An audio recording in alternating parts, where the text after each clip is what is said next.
السلام علیکم ورحمۃ اللہ وبرکاتہ۔ الحمد للہ وکفی والصلاة والسلام علی عبادہ الذین اصطفی اما بعد۔ قال اللہ تعالی فی القرآن المجید والفرقان الحمید، فاعوذ باللہ من الشیطان الرجیم، بسم اللہ الرحمن الرحیم۔ ومن یؤمن باللہ یہد قلبہ واللہ بکل شیء علیم۔ حاضرین محترم، عزیز دوستو، ساتھیوں اور محترم بزرگوں، ہمارا کتاب التوحید کے اندر جو موضوع چل رہا تھا قلبی عبادات کا، وہ عبادات کے جن کا تعلق انسان کے دل کے ساتھ ہے، اس موضوع کے حوالے سے آج کا جو باب ہے، صاحب کتاب نے جو باب باندھا ہے آج کے موضوع کے حوالے سے، وہ اللہ کی تقدیر پر صبر کرنا ایمان باللہ کا حصہ ہے، چونکہ ایمان کا تعلق بھی دل کے ساتھ ہے۔ اللہ کی تقدیر پر صبر کرنا یہ اللہ پر ایمان کا ایک حصہ ہے، ایک جز ہے، ایک اس کی علامت ہے، اس کا ایک مظہر ہے، اس کی ایک نشانی ہے۔ جو بندہ اللہ کی تقدیر پر صبر کرتا ہے، اس کا مطلب ہے کہ اس بندے کا اللہ پر ایمان ہے۔ جو بندہ اللہ کی تقدیر پر صبر کرتا ہے، یعنی کوئی آزمائش آئے، کوئی پریشانی آئے، کوئی مصیبت آئے، اس پر آہو فغاں نہیں کرتا، واویلا نہیں کرتا، شور شرابہ نہیں کرتا، شکوہ نہیں کرتا، روتا پیٹتا نہیں ہے، لوگوں کو شکایت نہیں کرتا پھرتا، لوگوں کو بولتا نہیں پھرتا، صبر کرتا ہے، یہ اس کے اللہ پر ایمان کا یعنی اظہار ہے۔ اس کا مطلب ہے کہ اس بندے کا اللہ پر ایمان مضبوط ہے۔ اللہ کی تقدیر پر صبر کرنا انتہائی عظیم الشان اور جلیل القدر عبادت ہے۔ کوئی یہ چھوٹا موٹا کام نہیں ہے، چھوٹی موٹی عبادت نہیں، عظیم الشان کام ہے، جلیل القدر عبادت ہے، اللہ کی تقدیر پر صبر کرنا۔ ہمیں تو چھوٹی سی پریشانی آتی ہے تو ہم شکوے شکاتے ہیں، لوگوں کو بولنا اور پتہ نہیں کیا کیا کچھ شروع کر دیتے ہیں، کیونکہ اللہ کے احکام پر عمل کرنا اور اس کی منہیات سے رکنا صبر ہی سے ممکن ہے۔ اور صبر کی 3 اقسام ہیں۔ سب سے پہلی جو قسم ہے صبر کی، کہ زبان سے اللہ کا شکوہ نہ کرنا۔ آپ پر کوئی اگر آزمائش آئی ہے، کوئی پریشانی آئی ہے، کوئی مصیبت آئی ہے، تو آپ زبان سے اللہ کا شکوہ نہ کریں۔ کوئی نعمت موجود ہے، کوئی نعمت نہیں ہے، کوئی محرومی ہے، کوئی کمی ہے، تو زبان سے اللہ کا شکوہ نہیں کرنا۔ یہ صبر کی پہلی قسم ہے۔ دوسری قسم کیا ہے کہ دلی طور پہ بھی ناراضگی محسوس نہ کرنا۔ ایک بندہ زبان سے تو نہیں کہتا لیکن دل میں ناراض ہوتا ہے۔ ہمارے لوگوں سے بعض اوقات معاملات ہوتے ہیں، لوگ ہمارے منہ پہ کچھ نہیں کہتے لیکن دل میں ہم سے ان کو کسی ہماری کمی کوتاہی کی وجہ سے، ہمارے کسی طرز عمل کی وجہ سے، بعض اوقات لوگ ہمارا حیا کر رہے تھے، منہ پہ نہیں بولتے ہیں تو لیکن دل میں ناراضگی ہوتی ہے۔ اس لیے اپنے آپ کو بھی بندہ ایسا اپنے معاملات رکھے کہ لوگ آپ سے یعنی چاہے بات اس دن یاد آ گئی شاہ صاحب کی، لوگ جانتے ہوتے ہیں لیکن لحاظ کر جاتے ہیں۔ لوگ آپ کو جان جاتے ہیں کہ آپ نے ان کے ساتھ ڈنڈی ماری ہے، ٹھیک ہے، لیکن لوگ لحاظ کر جاتے ہیں۔ بعض اوقات لوگ لحاظ کر جاتے ہیں لیکن دل میں برا فیل کرتے ہیں۔ تو بندوں کے اندر یہ چیز نہیں ہونی چاہیے، یعنی آپ کسی کے ساتھ ایسی زیادتی نہ کریں، ایسا معاملہ نہ کریں کہ وہ بظاہر تو آپ کا لحاظ کر جائے، مروت کر جائے، آپ کی رعایت کر جائے لیکن دل میں آپ سے ناراض ہو۔ تو وہ ایسا تعلق کس فائدے کا کہ دلی طور پہ آپ سے ایک بندہ ناراض ہے، ظاہری طور پہ وہ صرف آپ کا منہ رکھنے کے لیے، دل رکھنے کے لیے ظاہری طور پہ آپ کے ساتھ محبت، تو دل کی محبت ہوتی ہے، تعلق تو دل کا تعلق ہوتا ہے، قربت دل کی قربت ہوتی ہے، لگاؤ تو دل کا لگاؤ ہوتا ہے۔ اللہ اکبر۔ تو دنیاوی طور پر اللہ تعالیٰ کی طرف سے جب کوئی آزمائش آئے، زبان سے بھی اللہ کا شکوہ نہیں کرنا اور دلی طور پہ بھی ناراض نہیں ہونا، دلی طور پہ بھی اپنے آپ کو یہ اطمینان دینا، یار اس میں کوئی اللہ کی حکمت ہے، اس میں کوئی میرے لیے خیر ہے، اس میں کوئی میرے لیے خیر ہے۔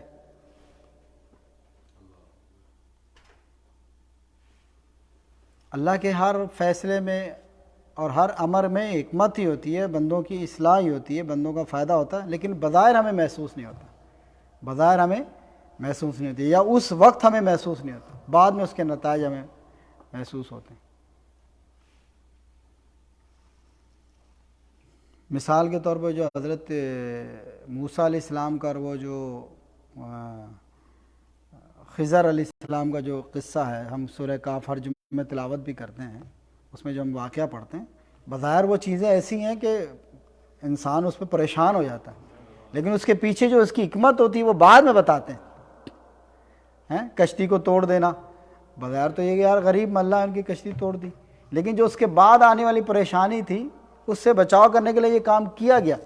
اب وقتی طور پہ تو وہ حضرت موسیٰ کو بھی بڑا محسوس ہوا، وہ تو جو مالک تھے تو ان کو تو جو محسوس ہونا تھا خود دوسرا آدمی محسوس کر رہا ہے۔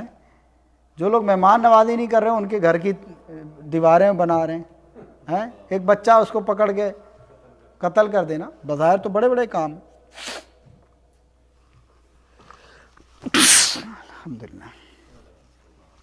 تو بظاہر ہمیں وہ محسوس نہیں ہوتا اس کی حکمت اور اس کے مصلحت اور اس کی،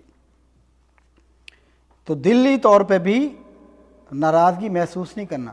زبان سے تو ایک بندہ اللہ کا شکوہ نہیں کر رہا، لیکن دل میں ناراض ہے، اللہ سے شکوہ کر رہا ہے، یا اللہ دل میں محسوس کر رہا ہے، یا اللہ کوئی پریشانی آ گئی، یا اللہ تجھے میں ہی نظر آیا تھا۔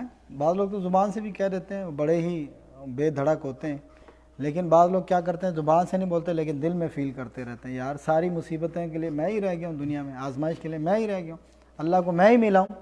یہ جو چیز ہے نا، دلی طور پہ بھی ناراضگی کا اظہار بھی نہیں کرنا، محسوس بھی کرنا، دلی طور پہ بھی اللہ کے فیصلے پہ راضی ہو جانا، اللہ کی رضا میں راضی ہو جانا، اللہ کے فیصلے پہ راضی ہو جانا، یہ ہے ایمان اور صبر کی اعلیٰ مثال۔ اور اسی طریقے سے تیسری جو قسم ہے صبر کی،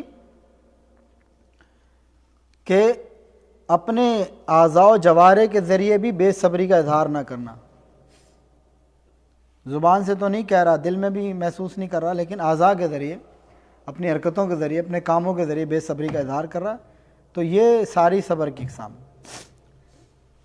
تو اللہ تعالیٰ فرماتا ہے کہ وَمَن يُؤْمِن بِاللَّهِ يَهْدِ قَلْبَهُ وَاللَّهُ بِكُلِّ شَيْءٍ عَلِيمٌ، جو بندہ اللہ پر ایمان لائے اللہ اس کے دل کو ہدایت بخشتا ہے، جو بندہ اللہ پر ایمان لائے اللہ اس کے دل کو ہدایت بخشتا ہے، اور جس کا دل سیدھا ہو جاتا ہے، ہدایت پر آ جاتا ہے، اس کی ساری چیزیں سیدھی ہو جاتی ہیں۔ اس لیے کہ اللہ کے رسول نے فرمایا کہ الا وَإِنَّ فِي الْجَسَدِ مُضْغَةً اذا صلحت صلح الجسد كله واذا فسدت فسد الجسد كله الا وهي القلب، کہ جسم میں ایک ٹکڑا ہے گوشت کا لوتھڑا، اگر وہ سیدھا ہو تو ساری چیزیں سیدھی، اگر وہ خراب ہو جائے تو سارے اعضاء، سارا جسم خراب ہو جاتا ہے، اور وہ کیا ہے؟ دل۔ تو جس بندے کے دل کو اللہ تعالیٰ ہدایت بخش دیتا ہے تو یہ اس کے لیے بڑی غنیمت کی بات ہے، اور اللہ تعالیٰ ہر چیز سے باخبر ہے۔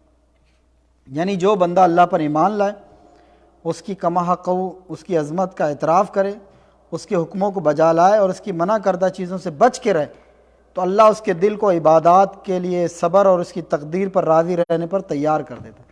یعنی اللہ پھر اس کے دل کو ایسا بنا دیتا ہے کہ وہ صبر بھی کر لیتا، اللہ کی تقدیر پر راضی بھی ہو جاتا ہے، اور عبادت کے لیے وہ دل تیار بھی ہو جاتا ہے۔ اصل تو دل کا ہی معاملہ ہوتا ہے، ہم کہتے ہیں یار دل نہیں مانتا، بستر چھوڑنے کا، مسجد جانے کا، نیند قربان کرنے کا، روزہ رکھنے کا، ہم کہتے ہیں دل نہیں مانتا۔ جب بندے کا دل راضی ہو جاتا ہے، دل تیار ہو جاتا ہے، تو پھر اعضاء بھی اس کا ساتھ دیتے ہیں۔ اللہ، اس آیت مبارکہ کی تفسیر میں ابن علقمہ رحمہ اللہ فرماتے ہیں، اس سے مراد وہ شخص ہے، یہ جو آیت مبارک ہے نا، وَمَن يُؤْمِن بِاللَّهِ يَهْدِ قَلْبَهُ، جو اللہ پر ایمان لائے اللہ اس کے دل کو ہدایت بخشتا، فرماتے ہیں کہ اس سے مراد وہ شخص ہے جسے کوئی تکلیف پہنچے اور وہ اسے اللہ کا فیصلہ سمجھ کر اس پر راضی ہو جائے اور دل سے بھی اس کو تسلیم کرے۔ کوئی بیماری، کوئی دکھ، کوئی تکلیف، کوئی آزمائش، کوئی پریشانی پہنچے اور وہ اس کو اللہ کا فیصلہ سمجھ کر راضی ہو جائے اور دل سے بھی اس کو تسلیم کرے۔ یہ نہیں کہ ظاہری طور پہ یار اب تو تسلیم کرنا ہی ہے، بظاہر اب کوئی چارہ ہی نہیں ہے، نہیں، بلکہ دل سے بھی اس کو تسلیم کرے، زبان سے بھی راضی ہو اور دل سے بھی اس کو تسلیم کرے۔ تفسیر ابن جریر اور طبری کے اندر مفسرین فرماتے ہیں کہ علقمہ رحمہ اللہ کا قول نہایت درست اور ثواب پر مبنی ہے۔ یاد رہے کہ مصائب اللہ کی تقدیر سے آتے ہیں، مصائب اللہ کی تقدیر سے آتے ہیں، اور تقدیر کا دار و مدار اللہ کی حکمت پر ہوتا ہے، اور اللہ عز و جل کی حکمت اس بات کا تقاضا کرتی ہے کہ ہر امر کو اس کے انجام کے مناسب اور موافق مقام پر رکھا جائے، جس سے یہ بات واضح طور پہ معلوم ہوتی ہے کہ جب بھی بندے کو مصیبت پہنچے تو اللہ کی طرف سے بندے کے لیے اس میں کوئی خیر ہی ہوتی ہے۔ اب اگر اس پر صبر کرے گا تو ان دلہ ماجور ہوگا، مصیبت پر صبر کرے گا تو اللہ تعالیٰ کے ہاں اجر کا مستحق ٹھہرے گا، اور اگر ناراضگی کا اظہار کرے گا، شکوہ کرے گا تو گناہگار ٹھہرے گا۔ حضرت ابو ہریرہ رضی اللہ تعالیٰ عنہ سے روایت ہے، اللہ کے رسول صلی اللہ علیہ وسلم نے ارشاد فرمایا کہ اثنتان فی الناس ہما بہم کفر الطعن فی النسب والنیاحۃ علی المیت، صحیح مسلم باب الایمان۔ فرمایا کہ لوگوں میں دو کام ایسے ہیں جو کفر پر مبنی ہیں، یہ لوگوں میں عام پائے جاتے ہیں، دراصل یہ کام کفر سے متعلق ہیں یا کفر پر مبنی ہیں، یہ کفر ہیں۔ الطعن فی النسب، کسی کے نسب پر طعن کرنا، او فلانا تو موچی ہے، فلانا تو جلا ہے، فلاں کمار ہے، فلاں یہ ہے، فلاں یہ، فلاں یہ، فلاں انصاری ہے، فلاں شیخ ہے، فلاں جو ہے یہ ہے، فلاں یہ، لوگوں کے نسب میں طعن کرنا ہیں، لوگوں کے نسب میں۔ اب لوگ اپنی مرضی سے تو نہیں پیدا ہوئے، کوئی برہمن ہے تو برہمن میں اپنی مرضی سے پیدا ہوا ہے، کوئی شودر ہے یا کوئی نیچی، جس کو دنیا میں نیچی ذات کہا جاتا ہے، ٹھیک ہے، وہ اپنی مرضی سے تو نہیں، جیسے انڈیا میں دلت مشہور ہے، دلت ہے، تو وہ ہماری والدہ جب کسی بچے کو غصہ ہوتی تو کہتی تھی یہ جو کام تم نے کیا تو ڈوم لوگوں کے کام ہے، ڈوم۔ تو ہم کہتے ہمیں سمجھ نہیں لگتی، تو ہم نے پوچھا یہ ڈوم کون ہوتے ہیں؟ تو پھر وہ بتاتی تھی کہ انڈیا میں ہندوؤں میں جو سب سے نچلی ذات ہوتی جو سور پالتے تھے وہ ان کو ڈوم کہتے تھے۔ تو جب غصے ہوتی کسی بچے پر کہتے یہ ڈوم والے کام تم نے کیا ہے، تم ڈوم ہو گیا، ڈوم بن گئے ہو۔ تو یہ جو ذاتیں ہیں اور یہ جو برادریاں ہیں، کوئی شخص اپنی مرضی سے تو اس میں نہیں پیدا ہوتا، کیا خیال ہے؟ کوئی فقیر کے گھر میں پیدا ہوتا اپنی مرضی سے، یا کوئی بادشاہ کے گھر میں پیدا ہوتا، یہ تو اللہ تعالیٰ کی تقسیم ہے۔ اور دراصل یہ ذاتیں، برادریاں، یہ تو اللہ تعالیٰ نے فرمایا کہ ہم نے انسانوں کو قبیلوں، برادریوں، گروہوں میں تقسیم کیا ایک تعارف کے لیے، لیکن اللہ کے نزدیک محترم کون ہے، مکرم کون ہے، باعزت کون ہے؟ ان اکرمکم عند اللہ اتقاکم۔ ہم نے تو تمہیں ایک مرد اور ایک عورت سے پیدا، ہمارا جو پچھلا سلسلہ نسب ہے کس سے جا کے ملتا ہے؟ کیوں مبروک بھائی، آپ کے بابا جد امجد کون ہے؟ کون ہے؟ حضرت آدم اور حوا ہیں، آپ کے بھی، آپ کے بھی، آپ کے بھی، میرے بھی، ہم سب کے جد امجد کون ہیں؟ آدم اور حوا ہیں۔ کیا اس کے علاوہ ہٹ کر آپ کے کوئی اور ہیں، میرے کوئی اور ہیں؟ ایک آدم اور ایک حوا کی ہم سب اولاد ہیں۔ علاقوں میں جب دنیا پھیلی، کائنات پھیلی، انسان پھیلے، لوگ پھیلے، تو پھر وہ تقسیم ہوتے گئے، پھیلتے گئے، آباد ہوتے گئے ایک جگہ سے دوسری جگہ۔ کوئی ٹھنڈے علاقے میں چلا گیا تو اس کا رنگ گورا ہو گیا، کوئی گرم علاقے میں رہ گیا تو اس کا رنگ کالا ہو گیا۔ افریقہ میں لوگ کالے رنگ کے ہوتے ہیں، یورپ میں لوگ وہ گورے رنگ کے، تو اس میں ان کی خاصیت نہیں ہے، وہ موسم کی، جغرافیے کی، اس جگہ کی وجہ سے، موسم کی وجہ سے ٹھنڈے علاقے میں لوگ گورے ہوتے ہیں۔ ہمارے پاکستان میں آپ شمالی علاقہ چاند میں چلے جائیں، وہاں لوگ گورے ملیں گے، ٹھنڈا علاقہ ہے وہاں، ایسا ہے کہ نہیں ہے؟ پنجاب میں گرمی ہے، سندھ میں گرمی ہے، وہاں لوگ سانولے ہوتے۔ اچھا بھلا بندہ ویسے ہی جو ہے، یہاں سے ہم جاتے ہیں سعودی عرب سے، یہاں چونکہ اے سی میں رہتے ہیں، دھوپ اور گرمی نہیں برداشت کرتے، نہ اس دھوپ اور گرمی میں نکلتے ہیں، ہم 2-4 مہینے اپنے ملکوں میں لگا کر آتے ہیں تو رنگ ہمارا سانولا ہو جاتا ہے، ایسا ہے کہ نہیں؟ اللہ اکبر۔ تو فرمایا کہ لوگوں میں دو کام ایسے جو کفر پر مبنی، ایک کسی کے نسب پر طعن کرنا، اور دوسرا میت پر نوحہ کرنا، میت پر نوحہ کرنا۔ فرمایا دو کام ایسے جو لوگوں میں موجود ہیں اور موجود رہیں گے، کسی کے نسب پر طعن کرنا اور نوحہ کرنا۔ نوحہ کیا؟ زور زور سے رونا، پیٹنا، چیخنا، چلانا، یہ نوحہ ہے جو صبر کے خلاف ہے۔ فوت ہو گیا ہے، کوئی پریشانی، بیماری، مصیبت آ گئی، دکھ تکلیف آ گئی، اس پہ زور زور سے چلانا، رونا، پیٹنا، چیخنا، کپڑے پھاڑنا، یہ نوحہ ہے جو صبر کے خلاف ہے، اور اس سے سخت منع کیا گیا۔ کسی پریشانی کے موقع پر صبر کرنے کا معنی یہ ہے کہ انسان اپنے اعضاء کو کنٹرول رکھے، زور زور سے نہ رہے، روئے، چہرے یا جسم کے کسی حصے پر اپنے تھپڑ دوہتر نہ مارے، دامن نہ پھاڑے، زبان سے اللہ کا شکوہ نہ کرے، کپڑوں کا نہ پھاڑے۔ ان کاموں کے کفر ہونے کا مطلب یہ نہیں کہ جو بندہ یہ کام کرتا ہے وہ کافر ہو جاتا ہے، اس کا مطلب یہ نہیں ہے۔ یعنی ایک شخص اگر کسی کے نسب پر طعن کرتا ہے یا کوئی دکھ کے وقت میں نوحہ کرتا ہے، اس کا مطلب یہ نہیں کہ دار اسلام سے خارج ہو گیا، کافر ہو گیا۔ مطلب یہ ہے کہ جو بندہ یہ کام کرے گا یا جس میں یہ خصلت پائی جائے گی، اس میں یہ کام یا خصلت کفار کی ہے، یہ کام کفار کا، مسلمانوں کا نہیں ہے، اس کے اندر یہ خصلت کافروں والی آ گئی، لیکن وہ بالکل کافر نہیں ہو گیا، دار اسلام سے خارج نہیں ہو گیا۔ یہ بات سمجھ میں آ رہی؟ یہ خصلت کافروں والی، یہ کام کافروں والا۔ اگر کوئی مسلمان کر رہا ہے تو ہم کہیں گے اس کے اندر یہ جو صفت ہے، یہ جو عیب ہے اس کے اندر، یہ جو عادت ہے، یہ کافروں والی۔ جیسے کوئی بندہ بخیل ہوتا ہے، ہم کہتے ہیں یہ یہودیوں والی عادت ہے، یہودی بخیل ہوتے ہیں، کنجوس ہوتے ہیں، ہے کہ نہیں؟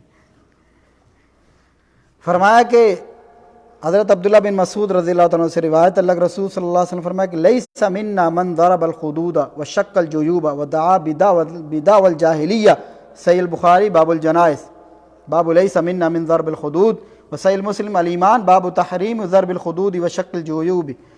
فرمایا کہ جو شخص صدمے کے وقت میں چہرے پر دو ہتھڑ مارے، گریبان پھاڑے، جہالت کے بول بولے، وہ ہم میں سے نہیں۔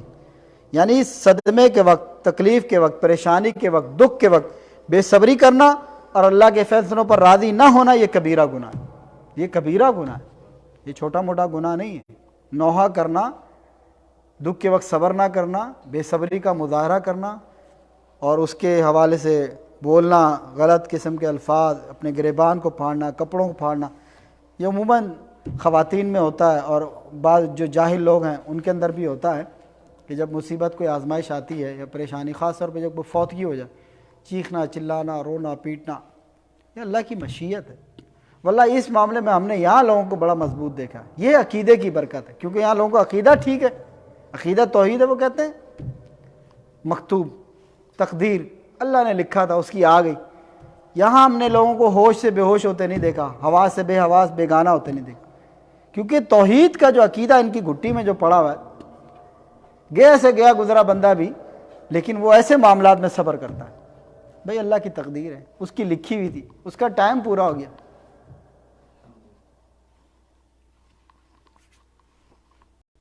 وہ ہم نے کسی نے شیئر کیا تھا، کوئی عالم ہے، کوئی استاد تھے جامعہ کے، جامعہ اسلامیہ کا، پورا خاندان ان کا یعنی ایکسیڈنٹ میں فوت ہو گیا، صبر کے پیکر۔ اور پچھلے دنوں کسی بڑے عالم شیخ کا جوان بیٹا فوت ہو گیا، اس کو سامنے رکھ کے اس کی جنازے کی نماز پڑھا رہے ہیں۔ تو ماشاءاللہ یہاں یہ ہے کہ عقیدہ توحید کی برکت کے سے لوگوں کو ہم نے دیکھا کہ ایسے معاملات میں، بلکہ الٹا ہمارے لوگ حیران ہوتے ہیں، ان کا کوئی مر جائے تو ان کو غم ہی نہیں ہوتا۔ نہیں، ایسی بات نہیں ہے، غم ان کو بھی ہوتا ہے، ان کے بھی پیارے ہوتے ہیں، لیکن وہ صبر کرتے ہیں۔ وہ ہمارے لوگوں کی طرح، جیسے ہمارے معاشروں کے اندر جہالت ہے، رونا، پیٹنا، چیخنا، چلانا، واویلا کرنا ہے اور پتہ نہیں کیا کیا کچھ کرنا، یہ چیز نہیں دیکھنے میں آئی۔ اللہ اکبر۔ گویا صدمے کے وقت بے صبری اور اللہ کے فیصلوں پر راضی نہ ہونا کبیرہ گناہ ہے۔ نیکی سے ایمان میں اضافہ ہوتا ہے، گناہ سے ایمان میں کمی ہوتی، اور ایمان میں کمزوری جب ہو جائے تو توحید میں کمزوری ہوتی، اس لیے بے صبری ایمان اور توحید دونوں کے منافی ہے۔ بے صبری ایمان کے بھی منافی ہے اور توحید کے بھی منافی۔ حضرت انس رضی اللہ عنہ سے روایت ہے، فرمایا کہ اذا اراد اللہ بعبد الخیر عجل له العقوبۃ فی الدنیا واذا اراد بعبد الشر امسک عنہ بذنبہ حتی یوافی بیوم القیامہ، جامع ترمذی۔ فرمایا کہ جب اللہ اپنے کسی بندے کے ساتھ خیر خواہی کرنا چاہے تو اسے اس کے گناہوں کی سزا دنیا میں ہی جلد دے دیتا ہے۔ اگر کسی بندہ مومن پہ دنیا میں آزمائش آئے، وہ یہ سمجھے کہ اس کے گناہ جھڑ رہے ہیں، اس کے درجات بلند ہو رہے ہیں، اللہ تعالیٰ اسے پاک صاف کر کے اپنے پاس بلانا چاہتا ہے۔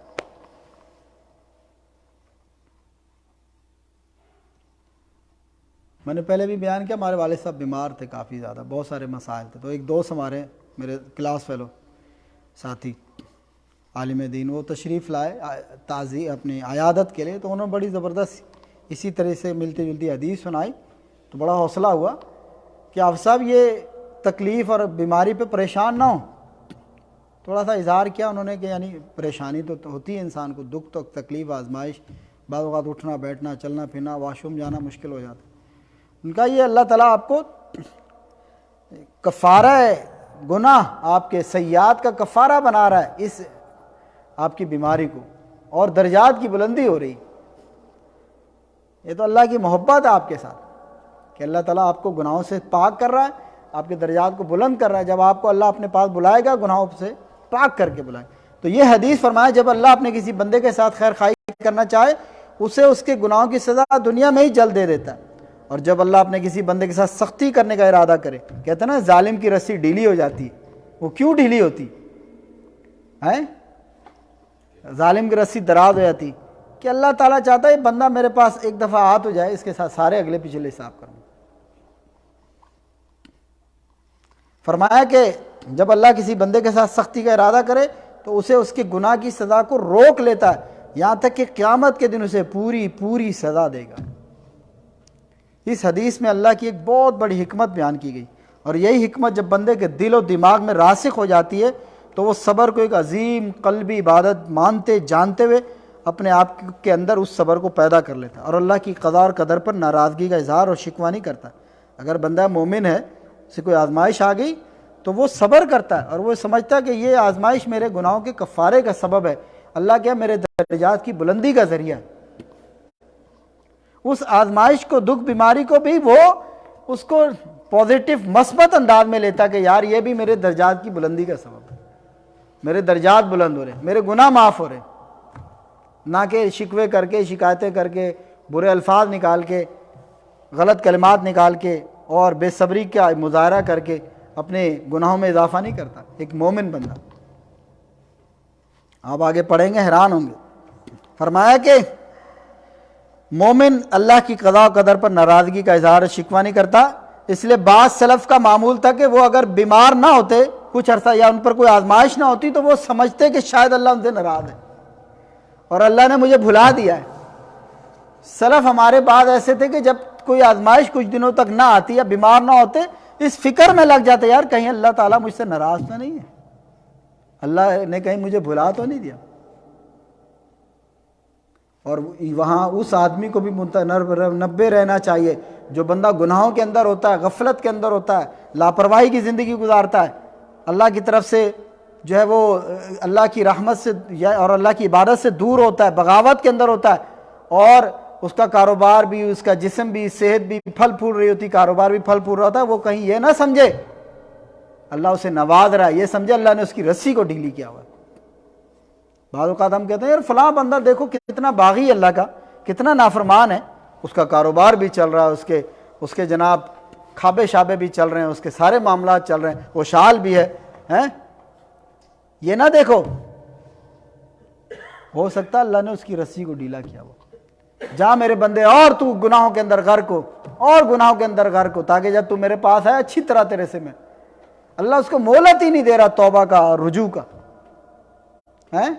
اللہ نے اس کو پکڑ ہی نہیں کی، اس کو جھنجھوڑا ہی نہیں ہے، وہ اپنی موج مستی میں مگن ہے، وہ سمجھ رہا کہ میں بہت اچھا کر رہا ہوں۔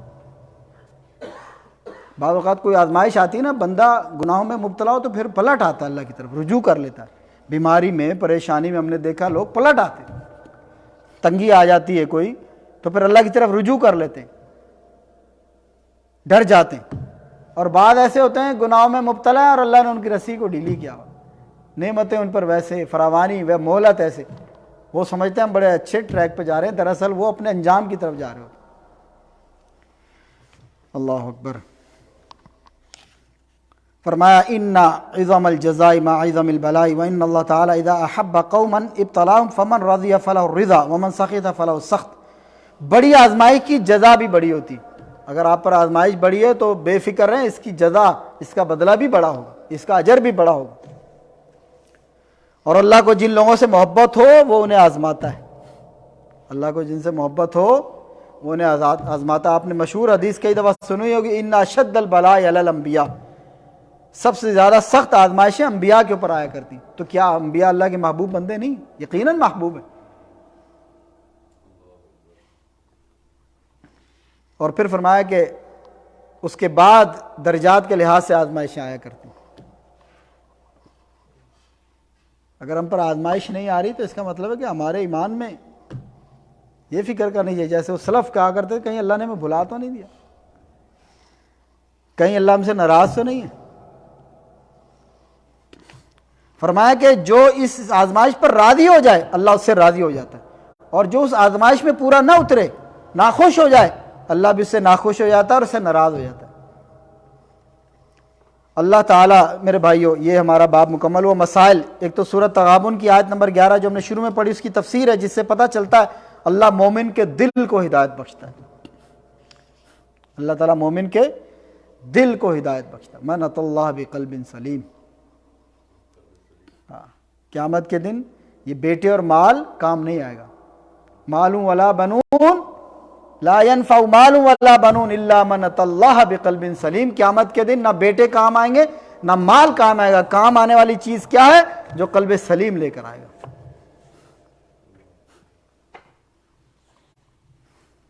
تو اللہ مومن کے دل کو ہدایت بخشتا ہے.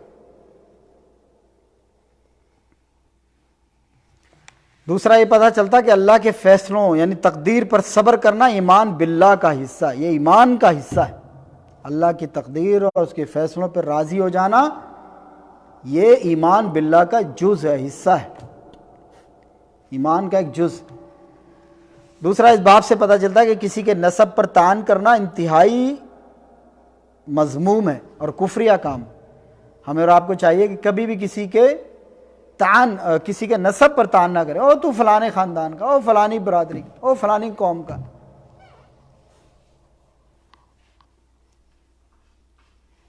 ایک مرتبہ کسی نے حضرت بلال رضی اللہ تعالیٰ عنہ کو ان کے رنگ یا ان کے پیچھے خاندان کے حوالے سے, شاید ابو ذر رضی اللہ تعالیٰ پکارا.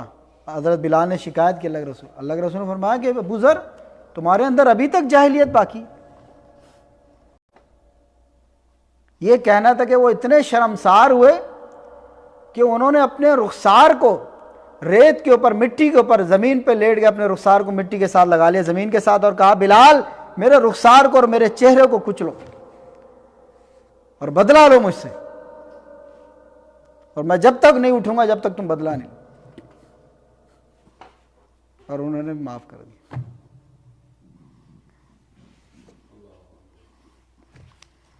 اللہ. تو کسی کے نسب پر طعن کرنا مذموم اور کفریہ کام. صدمے کے وقت چہرے پر مارنا, گریبان پھاڑنا, جہالت کے بول بولنا, اس کی مذمت اور ایسا کرنے والوں کے بارے میں سخت وعید بیان ہوئی. یہ تو ابھی ہم نے یہاں اتنا زیادہ تفصیل سے بیان نہیں کیا. جہاں نوحہ کا بیان آتا ہے بہت سخت قسم کی جو ہے نا ان کی وعید ہے جو لوگ نوحہ کرتے ہیں, سخت قسم کی وعید. اللہ تعالیٰ اپنے بندے کے ساتھ کس انداز اور کس طریقے سے بھلائی کرتا ہے. ہم نے کہا نا کہ اللہ جب بھلائی کرنا چاہے کسی کے ساتھ خیر خواہی تو اسے گناہوں کی سزا دنیا میں جلد دے دیتا ہے. یہاں اس کا بیان ہوا ہے. اور جب اللہ کسی بندے پر سختی کا ارادہ کرے تو اس کے لیے کیا, اس کے گناہ کی سزا کو روک لیتا ہے, تاکہ آخرت میں, دنیا کی سزا ہلکی ہے, آخرت کی سزا بہت بھاری ہے. اللہ تعالیٰ کو جب کسی بندے سے محبت ہو اس کی علامت کیا ہے؟ اللہ ایسے لوگوں کو پھر آزماتا ہے. ہم الٹا کہتے ہیں کسی پر آزمائش, ہم کہتے ہیں یہ سزا ہے, وہ یہ تیرے گناہوں کی سزا ہے. وہ ہو سکتا ہے اللہ کا مقرب, اللہ اس کو آزما رہا ہوں. ہم کہتے ہیں یہ تیرے اعمال اور تیرے کرتوتوں کی سزا ہے. ایسا ہے کہ نہیں؟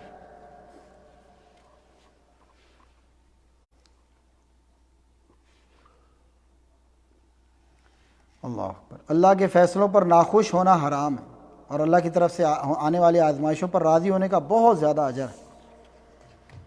تو یہ تھا ہمارا موضوع جو مکمل ہوا. اللہ کی تقدیر پر صبر کرنا ایمان باللہ کا حصہ ہے. تو یہ آخری درس تھا ہمارا رمضان مبارک سے پہلے. رمضان میں تو یہ ترتیب ہماری نہیں ہوگی انشاءاللہ, پھر عید الفطر کے بعد ہم اس موضوع کو جو بقیہ, ویسے تقریباً اکثر ہم کتاب پڑھ چکے ہیں, 3 حصے پڑھ چکے ہیں, 1 حصہ رہ گیا.